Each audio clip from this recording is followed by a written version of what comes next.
ఏమండో welcome to కదరమ్మాయి. ఏం చేస్తున్నారండి? ఇంకా చికెన్ తినటం మొదలు పెడితే నాలా ఎవడు తినలేడు అని అంటాను అనుకున్నారా? మరి ఏం చేస్తామండి, చికెన్ తిని ఒక్క రోజులో అయితే ఆ మోజు అయితే తీరిపోదు కదా.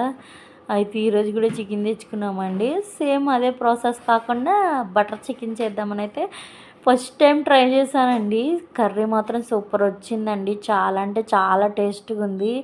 కుమారి ఇంత బాగా చేస్తుందని నా మీద నాకే నమ్మకం లేకుండా అంత బాగా చేశానండి. ఒక్కసారి మీరు రెసిపీ అడిగితే నేను పెడతానండి. చాలా సింపుల్ ప్రాసెస్, ఈజీగా ఉంది.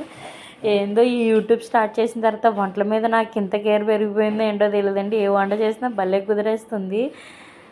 ఇదైతే చాలా అంటే చాలా బాగుందండి. టేస్ట్గా ఉంది కర్రీ కూడా. మా ఆయన కూడా బాగా మెచ్చుకున్నారు. మీలో చికెన్ లవర్స్ ఉన్నారా? ఉంటే కామెంట్ చేయండి.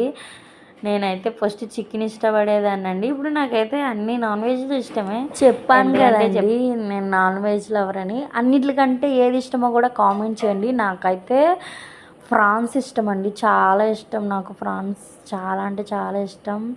ప్లీజ్ మీరైతే కామెంట్ చేయండి. సబ్స్క్రైబ్ చేసుకోవడం మాత్రం మర్చిపోకండి. కొంచెం గోదావరి అమ్మాయికి సపోర్ట్ చేయండి. అబ్బా చాలా కష్టపడుతున్నా వీడియోల కోసం. ప్లీజ్ కొంచెం ఒక లైక్, సబ్స్క్రైబ్ చేయండి.